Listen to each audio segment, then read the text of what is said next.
हज़रत मसीह अलैहिस्सलाम ने पेशगोई फरमाई थी कि इंशाअल्लाह इस्लाम अहमदियत 300 साल के अंदर दुनिया पर गलबा हासिल कर लेंगे। आपके नज़दीक इस गलबा की तरफ बढ़ते हुए आइंदा 100 सालों में आलमी सतह पर जमात को किस नौइयत के चैलेंजेस या रुकावटों का सामना हो सकता है?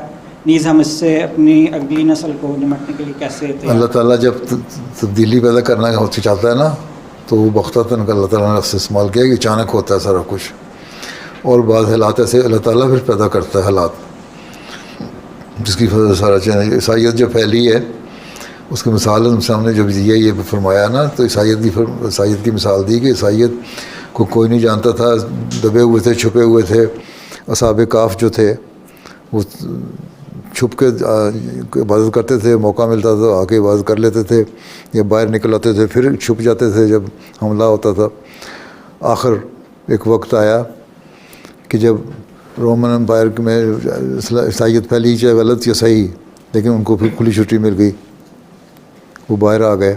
ठीक है, तो जिस तरह उनको 300 साल बाद, 300 साल से ज़्यादा अरसे में ईसाइयत को आज़ादी मिली थी, तो हज़रत ने फरमाया कि मैं भी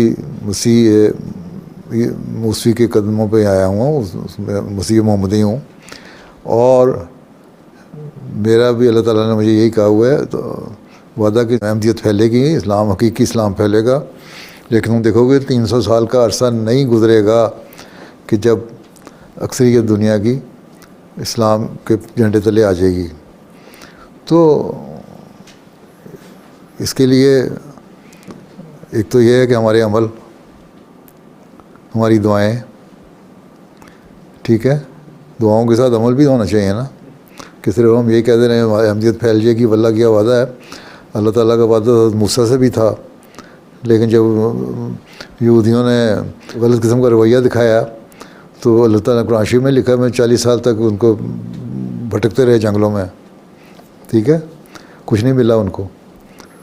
वादे तो पूरे होंगे अल्लाह के, और इनको अगर हमने इसी जो वक्त है बताया हुआ मुसलमान ने इसमें पूरा करना है, तो हमें अपने अमल भी और अपनी इबादतों को भी उस स्टैंडर्ड तक ले जाना पड़ेगा, उस मेयार तक ले जाना पड़ेगा जो अल्लाह ताला चाहता है।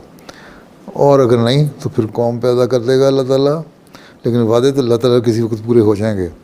अगर कोशिश ये है कि हमारे ज़माने में हो और हम देखें ज़्यादा से ज़्यादा तरक्की, तो हमें अपने अमल अच्छे करने चाहिए। नहीं तो फिर अल्लाह ताला भी हालात ऐसे पैदा करेगा, कोई ना कोई बादशाह, कोई ना कोई हालात ऐसे पैदा होंगे, कोई कौम ऐसी पैदा हो जाएगी जो ज़्यादा अमल करने वाली होगी, और उसके ज़माने में फिर अहमदियत फैलेगी। ठीक है, अगर हमने हिस्सा लेना है तो हमें अपने आप को ठीक करना पड़ेगा। अगर हमने हिस्सा नहीं लेना तो फिर दूसरे लोग हिस्सा ले जाएंगे। ठीक, चलो अल्लाह